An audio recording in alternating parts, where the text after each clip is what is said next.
Okay, so on the last episode, my buddy Ari said that the TV shows he's involved with are all pretty much using stabilizers instead of dollies now to shoot faster. And that really rubs me the wrong way, because I don't think you can do classy cinematic camera moves like that. So for spite, I came up with a move that would be impossible to do on a stabilizer. Because you can't do this on a stabilizer, can you? This is Hot Moves, brought to you by Hollywood Camera Work.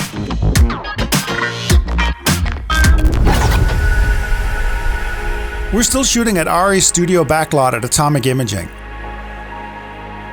This was the move we did. I want you to notice how calm it is and how Alexa, and that's Ari's daughter, not the camera, is pinned to a place in the frame.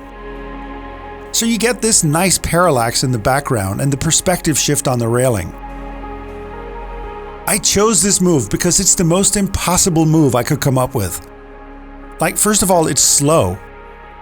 And it's also not wide angle like normal Steadicam, so the wobble is amplified. But here's the really hard part. She has to be pinned to a place on the screen for the parallax to become nice. All of these things together are a nightmare on a stabilizer. So first, Martin is going to give it a shot with his Ronin. Okay, can you look out there? Yes, fantastic. It still has the handheld feel, like there's another person in the room. But the reason it doesn't look as classy as the dolly shot is that it's screwing up the parallax. So let's talk about that for a second. So of course you know parallax. If you just go side to side without touching the camera, the things in the foreground just slide through the frame. But if you lock onto the foreground, all the movement suddenly goes into the background. And both of these are super nice because it's clear where the movement is. Well, that's the thing, when it's handheld or stabilized, it's not clear where the movement is. It's jumping back and forth between the foreground and the background. And that blurs out the parallax effect. The next attempt is Ari with a Movi rig, just one person operating everything. And a cyber brain implant viewfinder. What the hell is that? We have the Movi Pro on its ring with the Movi controller.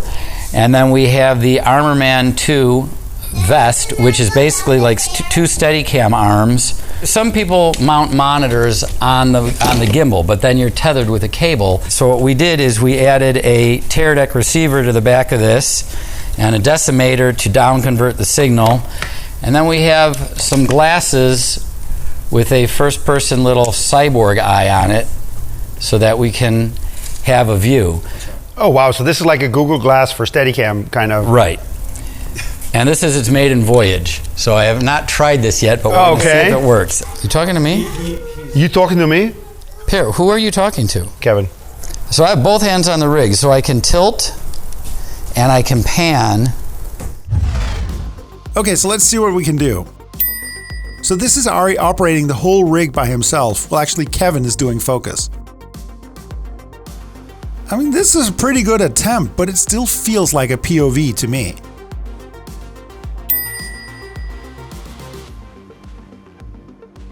It's just a hard shot.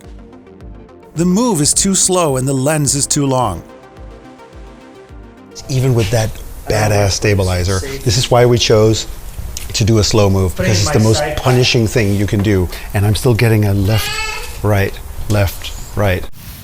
Like, just for comparison, here's Ari doing the same thing on Jeepers Creepers, but it's much faster and the lens is much wider.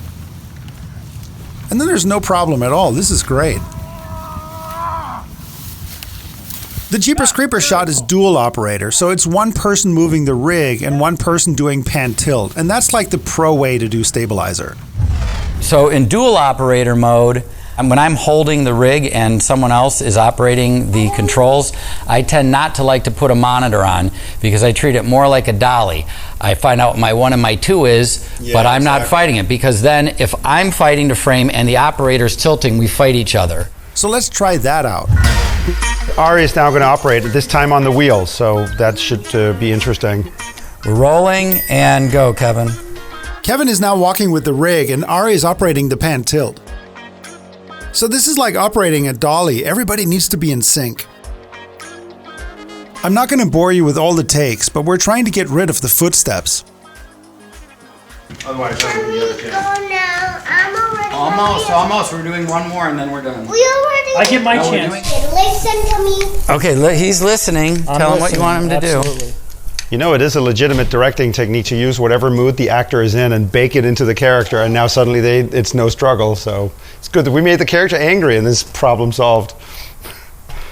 Lights, camera, action. Go, Kevin. And after some takes, we find our inner zen, and then it actually gets pretty good. Slower. But it still feels like a POV. Yeah, Alexa is out of energy now, and it's the thought of a giant ice cream in her future that's keeping her going. God, beautiful. Need any more or not?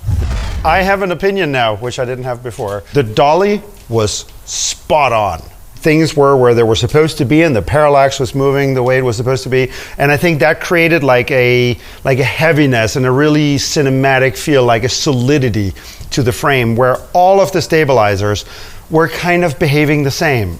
Like the original Steadicam, it was designed to do running after someone running upstairs or through a forest where it's hard to lay down track. And it's also a lot more standard coverage. It's a master and reverses with a few interesting shots. They're not typically doing long lenses, hinges and pivots.